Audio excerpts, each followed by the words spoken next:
नमस्कार। मैं वीके शास्त्री अपने चैनल के माध्यम से आप सभी दर्शकों का बहुत बहुत स्वागत करता हूं। केतु को हल्के में ना लें। चंद्रमा के नक्षत्र में केतु। जी हाँ, केतु एक ऐसा ग्रह है जो सभी 9 ग्रहों में सबसे रहस्यमयी ग्रह है। कुंडली में राहु केतु हमेशा आमने सामने रहते हैं और विपरीत प्रभाव डालते हैं। राहु को जहां सर्वाधिक पाप ग्रह की संज्ञा दी गई है, वहीं केतु को शुभ ग्रह की संज्ञा दी गई है। लेकिन राहु के ग्लैमर के आगे केतु को बिल्कुल ही भूल जाते हैं। जबकि केतु एक ऐसा ग्रह है जो अच्छा हो तो जीवन में बहुत सी चीज़ें अचानक से प्राप्त होने लगती हैं, क्योंकि केतु का अर्थ ही होता है ऊंचाई या बुलंदी। और ख़राब हो तो बहुत सी अशुभ घटनाएं घटित होने लगती हैं। घटनाओं का कारण होता है केतु। हम ये समझते हैं कि राहु के कारण इस तरह की घटनाएं घटित होती हैं, राहु का उपाय करते हैं और उससे कोई लाभ नहीं मिलता, जबकि उपाय आपको केतु का करना चाहिए। यही केतु वर्तमान में चंद्रमा के नक्षत्र हस्त नक्षत्र में गोचर कर रहे हैं और केतु चंद्रमा के माध्यम से अपना फल प्रदान करेंगे, यानी चंद्रमा जिन भावों के स्वामी हैं उन भावों का भी फल प्रदान करेंगे। दूसरी महत्वपूर्ण बात यह है कि देवगुरु बृहस्पति भी चंद्रमा के नक्षत्र रोहिणी नक्षत्र में गोचर कर रहे हैं। गुरु और केतु का नवम पंचम का योग बन रहा है। इस तरह से त्रिकोण पर होने के कारण गुरु और केतु दोनों ही एक्टिवेट होंगे और अपना अपना शुभ फल प्रदान करेंगे। केतु के चंद्रमा के नक्षत्र में गोचर का मीन राशि के जातकों के जीवन पर क्या प्रभाव पड़ेगा, इसी का विश्लेषण करेंगे इस वीडियो में। लेकिन इससे पहले ये समझेंगे कि केतु क्या है, केतु का प्रभाव क्या होता है और कैसे समझेंगे कि केतु आपको अशुभ फल दे रहे हैं। ये विश्लेषण आपकी चंद्र राशि के आधार पर किया जा रहा है और वीडियो के अंत में केतु के उपाय भी मैं आपको बताऊंगा। केतु एक ऐसा ग्रह है जो अगर आपकी कुंडली में शुभ स्थिति में है तो आपको बुलंदियों पर पहुंचाने की क्षमता रखता है। राहु के विपरीत फल देने वाले केतु को ज्योतिष शास्त्र में अत्यंत शुभ ग्रह माना गया है।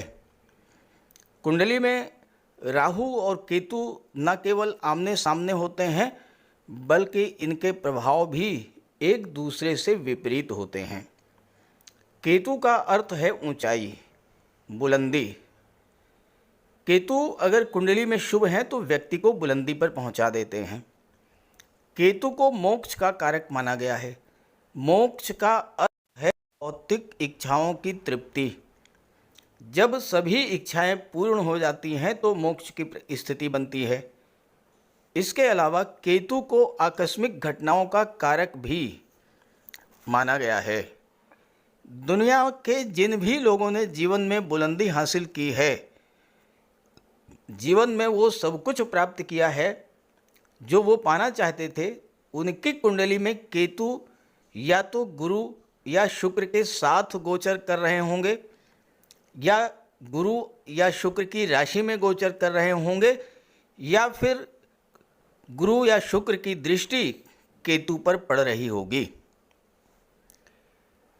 हालांकि केतु त्याग के भी कारक होते हैं, डिटैचमेंट के कारक होते हैं, अलगाव के कारक होते हैं और मोक्ष को प्राप्त करने के लिए बहुत कुछ त्याग भी करना पड़ता है। अगर आप जीवन में केतु के गोचर का पूरा लाभ लेना चाहते हैं तो आपको त्याग करने की प्रवृत्ति को अपनाना होगा। निर्लिप्त निर्विकार भाव से कार्य करना होगा। केतु आध्यात्मिकता के कारक हैं। धर्म कर्म में आपकी आस्था को बढ़ाने वाले होते हैं और जिनकी कुंडली में केतु अकेले होते हैं उनकी कुंडली में केतु सर्वाधिक शुभ फल देने वाले होते हैं। लेकिन जब केतु अशुभ फल देने वाले होते हैं, जब केतु अशुभ फल देते हैं तो किस तरह का फल देते हैं आप ये समझें। आप ये कैसे जानेंगे कि केतु आपकी कुंडली में अशुभ फल दे रहे हैं? क्योंकि हर व्यक्ति तो ज्योतिष शास्त्र का ज्ञाता होता नहीं है। तो पहला लक्षण है, राहु से प्रभावित व्यक्ति अगर बीमार है तो डॉक्टर गलत डायग्नोज करेगा, गलत दवा देगा। लेकिन अगर केतु से प्रभावित है तो डॉक्टर बीमारी को पकड़ ही नहीं पाएगा और आपको ऐसी दवाइयाँ देगा जिससे आपको रिएक्शन हो जाएगा। केतु को चर्म रोग, पेशाब संबंधी बीमारियों का कारक माना गया है। केतु के कारण संतान उत्पत्ति में बाधा पैदा होती है, सिर के बाल झड़ जाते हैं, शरीर और नसों में कमजोरी आ जाती है, सुनने की क्षमता में कमी हो जाती है, रीढ़ की हड्डी में दर्द होना, घुटनों जोड़ों की समस्या होना, ये सब अशुभ केतु के लक्षण हैं। केतु कैंची के कारक होते हैं। एक्सीडेंट्स के कारक होते हैं मंगल और केतु। अगर एक्सीडेंट में टांके लगते हैं तो ये समझिए कि इस एक्सीडेंट का कारक मंगल है। लेकिन अगर शरीर में कैंची लगी, यानी किसी एक्सीडेंट के कारण या किसी बीमारी के कारण शरीर का कोई अंग काट करके निकाला गया, तो ये आप समझ लीजिए कि ये केतु के कारण हुआ है। केतु खराब है तो पुत्र प्राप्ति में समय लगता है और या पुत्र हो करके भी नहीं रहते हैं। एक और निशानी है कि केतु अगर खराब है तो संतान आपके बुढ़ापे में आपका साथ नहीं देगी और ज़्यादातर वृद्धाश्रम में जो माता पिता रहते हैं वही होते हैं जिनकी कुंडली में केतु खराब होते हैं। आपके जीवन में अचानक से कोई बहुत बड़ा बदलाव आ जाए, नौकरी छूट जाए, व्यापार व्यवसाय में घाटा हो जाए, रातों रात आपकी आर्थिक स्थिति एकदम खराब हो जाए और लंबे समय तक नौकरी छूटी रहे, नौकरी ना लगे या 7 साल तक बेरोजगार बैठने के बाद नौकरी लगे, तो ये सब केतु की महादशा के कारण होता है। केतु को भाग्य का कारक माना गया है। नौकरी और व्यापार ये भाग्य से चलते हैं। हालांकि इसमें सूर्य का भी रोल होता है, लेकिन कहीं न कहीं केतु भी भाग्य को प्रभावित करते हैं। अब आप नौकरी में हैं, कार्यस्थल पर लोग पीठ पीछे आपकी बुराई करना शुरू कर दें, आप जिनका भला करने की सोच रहे हैं वही आपकी जड़ काटना शुरू कर दें, आपके मित्र ही आपकी बुराई करना शुरू कर दें, आप पर कोई आरोप लग जाए, तो आप ये समझ लीजिए कि केतु आपको बहुत ही खराब फल दे रहे हैं। देवगुरु और केतु दोनों को आध्यात्मिकता का कारक माना गया है। केतु ईश्वर के प्रति लगन को बहुत अधिक आपकी बढ़ा देंगे, लेकिन केतु अगर नेगेटिव हुए, नकारात्मक हुए, सकारात्मक हुए, अच्छे हुए, शुभ हुए तो ईश्वर के प्रति लगन लग जाएगी। खराब हुए तो आपको ऐसी लत लगेगी जो आसानी से छूटती ही नहीं है। जुए की, शराब की, सिगरेट की, तंबाकू की, इस तरह की लत। अशुभ केतु के कारण कुछ लोगों पर बिला वजह आरोप भी लगते रहते हैं। और अगर आपके ननिहाल पक्ष की स्थिति कमज़ोर होने लगे, वहाँ पर निरंतर संघर्ष की स्थिति बन रही हो, तो समझ जाइए कि आपका केतु अशुभ फल दे रहा है। सांप का काटना या कुत्ते का काटना ये भी अशुभ केतु के लक्षण हैं। कोई दवा रिएक्शन कर दे या आपको कोई जहर दे दे तो ये भी अशुभ केतु के कारण हैं। तो इन सब तरीकों से आप समझ सकते हैं कि केतु आपकी कुंडली में अशुभ फल दे रहे हैं और फिर आप केतु का उपाय कीजिए। केतु अगर अच्छे हैं 48 साल में आपका भाग्योदय करा देंगे, और अगर ख़राब हुए तो 48 साल के बाद आपको बर्बाद भी कर देंगे।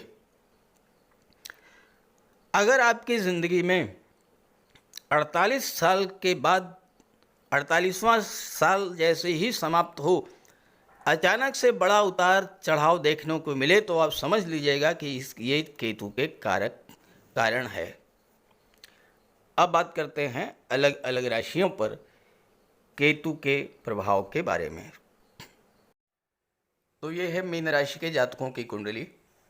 केतु का गोचर कुंडली के 7वें भाव में है, जहाँ से आपके विवाह, दाम्पत्य सुख, व्यापार और पार्टनरशिप का विचार किया जाता है। देवगुरु का गोचर पराक्रम के भाव में है। गुरु और केतु का नवम पंचम का योग बन रहा है। गुरु से काउंट कीजिए 1 2 3 4 5। गुरु से पंचम स्थान पर हैं केतु और केतु से नवम पर हैं गुरु, तो दोनों ही ग्रह एक्टिवेट होंगे, और जब दोनों ग्रह एक्टिवेट होंगे तो अपना अपना शुभ फल प्रदान करेंगे। अब यहाँ पर एक बात समझनी है आपको कि केतु जब 30 अक्टूबर को सप्तम भाव में आए, उस समय गुरु का गोचर धन के भाव में था, दूसरे भाव में, और गुरु से केतु का 6-8 का संबंध बन रहा था, षडाष्टक योग बन रहा था। गुरु से छठे पर केतु और केतु से गुरु पर अष्टम पर। इस षडाष्टक योग के कारण ना तो केतु अच्छा फल दे रहे थे और ना ही गुरु अच्छा फल दे रहे थे, लेकिन अब षडाष्टक योग समाप्त हो चुका है। गुरु पराक्रम के भाव में आ चुके हैं वृषभ राशि में, और गुरु केतु का नवम पंचम योग बन रहा है, तो दोनों ही शुभ फल प्रदान करेंगे। दूसरी बात, गुरु भी चंद्रमा के नक्षत्र में है और केतु भी चंद्रमा के नक्षत्र में है, तो दोनों ही जिन भाव के स्वामी चंद्रमा है उस भाव से संबंधित सभी शुभ फल आपको प्रदान करेंगे। चंद्रमा पंचम के स्वामी हैं। पंचम भाव शिक्षा का होता है। अभी तक केतु के अशुभ प्रभाव मिलने के कारण छात्रों का मन पढ़ाई से भटक रहा था, पढ़ाई से दूरी बन रही थी। कुछ जातकों की शिक्षा अधूरी रह गई होगी, कुछ जातकों ने हो सकता है अपनी पढ़ाई छोड़ दी हो, ये समझते हुए कि जो पढ़ाई कर रहे हैं उससे उन्हें कोई लाभ नहीं मिलने जा रहा है। तो ये सारी चीज़ें अब समाप्त होंगी। एक बार फिर से आप अपनी शिक्षा शुरू करेंगे, पढ़ाई में मन लगेगा, क्योंकि गुरु पंचम का फल दे रहे हैं और गुरु ज्ञान के कारक हैं, तो आपके ज्ञान में वृद्धि होगी। छठा भाव जो कि नौकरी का होता है, छठे भाव के स्वामी सूर्य हैं, गुरु के मित्र हैं, तो ये समय छात्रों को नौकरी मिलने का भी जबरदस्त योग बनेगा। अब यहाँ पर केतु सप्तम में गोचर कर रहे हैं और लाभ के भाव पर दृष्टि डाल रहे हैं, तो इस समय आपको हर तरह का लाभ प्राप्त होगा। पंचम भाव होता है संतान का। अब अगर आपको संतान प्राप्ति में किसी तरह की बाधा आ रही थी, संतान कंसीव नहीं हो रही थी, नवविवाहितों को संतान की इच्छा है लेकिन संतान प्राप्त नहीं हो रही थी, अब चूंकि गुरु संतान के कारक होते हैं और गुरु भी चंद्रमा की राशि में है, तो और केतु भी शुभ फल दे रहे हैं, तो इस समय अब आपको संतान प्राप्ति का योग बनेगा। पंचम भाव लव रिलेशंस का होता है। इस मामले में केतु कभी भी अच्छा फल नहीं देते हैं। लव रिलेशंस के मामले में केतु अलगाव पैदा करते हैं, दूरी पैदा करते हैं, तो इस बात को लेकर के आपको अपने आप पर नियंत्रण रखना होगा, अपने आप को संभालना होगा, सावधान रहना होगा। हालांकि गुरु का भी प्रभाव रहेगा, तो दूरी थोड़ी सी बनेगी, लेकिन सेपरेशन या अलगाव की स्थिति नहीं बनेगी। हालांकि केतु का तो स्वभाव ही यही है कि केतु तो काट करके अलग कर देते हैं, जैसे किसी वृक्ष से पत्ता काट दिया गया, जीवन से मृत्यु की ओर ले गए, ये सब कार्य केतु का होता है। लेकिन इस समय केतु का बहुत ज़्यादा नेगेटिव इफेक्ट नहीं पड़ेगा, फिर भी दूरी बनेगी। जहाँ तक शिक्षा का हो गया, संतान का हो गया है, लॉटरी शेयर और सट्टे का होता है पंचम भाव। गुरु धन के कारक हैं। केतु के कारण अगर आपको लॉटरी शेयर सट्टे में लाभ के स्थान पर हानि हुई थी, नुकसान हुआ था, अब उस नुकसान की भरपाई होगी और आपको लाभ मिलना शुरू होगा, क्योंकि केतु की दृष्टि लाभ के भाव पर पड़ रही है। पांचवा भाव जो होता है ये आपकी क्रिएटिविटी का होता है, पूर्व संचित कर्मों का होता है। गुरु और केतु दोनों ही धर्म अध्यात्म के कारक होते हैं। आप के पूर्व संचित कर्मों को जागृत करेंगे और उसका फल आपको भाग्य के रूप में मिलेगा, क्योंकि गुरु की दृष्टि भाग्य के भाव पर पड़ रही है। अभी तक षडाष्टक योग के कारण अगर भाग्य भी आपका साथ नहीं दे रहा था, भाग्य साथ ना देने से कार्य आपके अधूरे रह जा रहे थे, क्योंकि गुरु दशम के स्वामी हैं, आपके कैरियर प्रोफेशन के स्वामी गुरु हैं। गुरु पीड़ित, केतु पीड़ित, तो कार्य क्षेत्र भी प्रभावित हुआ। लेकिन अब कार्य क्षेत्र की जो अप डाउन्स थी वो समाप्त होंगी। नए कार्य व्यवसाय की आप शुरुआत करेंगे और उससे आपको लाभ मिलेगा। सरकारी नौकरी में है, पद प्रतिष्ठा प्रमोशन का लाभ मिल सकता है। और गुरु चूंकि तीसरे भाव में है, अगर आप ट्रांसफ़र चाहते हैं और इस समय प्रयास करेंगे तो आपको ट्रांसफ़र भी मिल सकता है। केतु की दृष्टि आपके लग्न भाव पर पड़ रही है। अत्यंत शुभ ग्रह की राशि में है, शुभ ग्रह के नक्षत्र में है, शुभ ग्रह से त्रिकोण पर है। और केतु धर्म अध्यात्म की मोक्ष के कारक होते हैं। केतु को धर्म की ध्वजा कहा जाता है और आपके जीवन में 7.5 का प्रथम चरण गतिमान है। इस बात को मत भूलिएगा, हमेशा ध्यान रखिएगा कि 7.5 का प्रथम चरण गतिमान है और शनिदेव आपकी कुंडली के 12वें भाव में गोचर कर रहे हैं। 12वां भाव भी धर्म अध्यात्म और मोक्ष का होता है। 7.5 से जो कष्ट आपको मिल रहे थे उनसे राहत तभी मिलेगी जब आप अपने आप को 12वें भाव से जोड़ करके चलेंगे। धर्म से, अध्यात्म से, पूजा पाठ से, ईश्वर में आस्था रखने से और दान पुण्य, चैरिटी, गरीबों की मदद, गरीबों की सेवा, इस तरह का कार्य जब आप करेंगे तो शनिजन्य कष्टों से आपको राहत मिलेगी। अब देखिए 12वां भाव अस्पताल का होता है। ठीक है, आपका स्वास्थ्य ठीक है, लेकिन आप अस्पताल से अपने आप को जोड़ सकते हैं। जो मरीज वहाँ पर भर्ती हैं उनके लिए आप फल की, मिष्ठान्न की वितरण की व्यवस्था कर सकते हैं, इससे आपको लाभ मिलेगा। मंदिर में जाइए, पूजा पाठ कीजिए, इससे आपको लाभ मिलेगा। क्योंकि इस समय तीनों ही ग्रह ऐसे हैं, गुरु, केतु और शनि, जो आपको धर्म की ओर, अध्यात्म की ओर, स्पिरिचुअलिटी की ओर, ईश्वर की ओर मोड़ रहे हैं। और आप जो ग्रह चाह रहे हैं अगर उसके विपरीत चलेंगे तो फिर नुकसान होगा। और ग्रह जो कह रहे हैं, जो चाह रहे हैं, अगर आप उसी दिशा में चलेंगे तो फिर आपको ज़बरदस्त लाभ होगा, आपकी इच्छाओं की पूर्ति होगी। क्योंकि केतु की दृष्टि 11वें भाव पर है, 11वां भाव आपकी इच्छा पूर्ति का होता है। केतु की दृष्टि पराक्रम के भाव पर पड़ेगी और यहाँ पर गुरु का गोचर है। गुरु भाग्य के भाव पर दृष्टि डाल रहे हैं। भाग्य के सपोर्ट मिलने से आपके कार्य बनना शुरू होंगे। हालांकि यात्राएं आपको करनी पड़ेंगी, लेकिन यात्राओं से आपको लाभ मिलेगा। केतु सप्तम भाव में है। अभी तक षडाष्टक योग के कारण आपके विवाह में जो देरी हुई थी वो देरी समाप्त होगी। गुरु की दृष्टि सप्तम पर है, विवाह का जबरदस्त योग बनेगा। दाम्पत्य जीवन में केतु दूरी बनाते हैं, अलगाव की स्थिति पैदा करते हैं और ऐसा आपके साथ हुआ होगा। दाम्पत्य जीवन में तनाव, कटुता, कलह की स्थिति बनी होगी, लेकिन अब उनमें धीरे धीरे सुधार आना शुरू हो जाएगा। व्यापार व्यवसाय में भी हो सकता है कि आपके व्यापार व्यवसाय में लगातार अप डाउन्स लगे रहे हों, क्योंकि केतु रुकावट का कार्य करते हैं, बाधा बनते हैं, कार्य को आगे नहीं बढ़ने देते। हो सकता है कि आपने नया व्यापार व्यवसाय शुरू किया हो और वो चल ही ना पाया हो, लेकिन अब व्यापार व्यवसाय में भी जो मंदी आई थी वो समाप्त होगी। केतु बुलंदी के कारक होते हैं, तो आपके व्यापार व्यवसाय को ऊंचाइयों तक, नई ऊंचाइयों तक लेकर के जाएंगे और लाभ के भाव पर दृष्टि है तो आपको अपने व्यापार व्यवसाय से लाभ भी मिलेगा।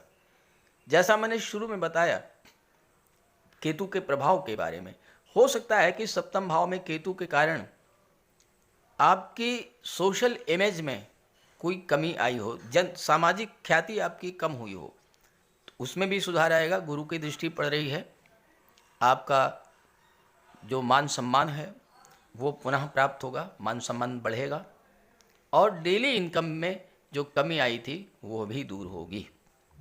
लेकिन ये देख लीजिएगा कि केतु आपके लिए अच्छे हैं या खराब। अगर जन्म कुंडली में खराब फल दे रहे हैं, खराब स्थिति में हैं, तो केतु का उपाय कर लीजिएगा, विशेष लाभ मिलेगा। बात करते हैं उपायों पर। केतु का सबसे बड़ा उपाय है भगवान श्री गणेश जी की उपासना करना। बुधवार के दिन गणेश जी का पूजन करें, अथर्वा स्तोत्र का पाठ करें। सोमवार के दिन भगवान शिव की आराधना करें, रुद्र स्तोत्र का पाठ करें। काले रंग की गाय की सेवा करें। काले और सफ़ेद रंग के दो रंगे कुत्ते की सेवा करें, उसको भोजन दें और कौवे को भोजन दें। केतु का सिर नहीं है, अंग भंग है, तो आप जो भी कोई दिव्यांग हो, असहाय हो, अपाहिज हो, उसकी सेवा करें। भूल करके भी ऐसे व्यक्ति का अपमान न करें। कंबल, छाता, काली उड़द, गर्म कपड़े, कस्तूरी और लहसुनिया, इन चीज़ों का दान आप कर सकते हैं। ओम कें केतवे नमः, इसका जाप करें 5 माला या 8 माला। नौकरी नहीं मिल रही है या 48वें वर्ष में बहुत बड़ा अप डाउन हो गया है, तो मूली को 7 मूली पत्ते समेत अपने सिर से 7 बार उतार कर किसी गाय को खिला दें। 7 बुधवार आप ऐसा करें, केतु का शुभ फल मिलना शुरू हो जाएगा। इसके अलावा शनिवार के दिन एक पात्र में कुशा और दूर्वा दोनों एक साथ रख कर के पानी भर लें और शाम को पीपल की जड़ में डाल दें। 7 शनिवार ऐसा करने से राहु, केतु और शनि तीनों के शुभ फल मिलने शुरू हो जाएंगे। लहसुनिया धारण कर सकते हैं, लेकिन धारण तभी करें जब कुंडली में केतु अच्छे हों या न्यूट्रल हों, और किसी योग्य ज्योतिषी से परामर्श लेकर के। अगर केतु नेगेटिव है तो गोमती चक्र की अंगूठी धारण करें, फिरोजा भी आप धारण कर सकते हैं। तो ये सब उपाय करने से आपको केतु के अशुभ फलों से राहत मिलेगी। नमस्कार।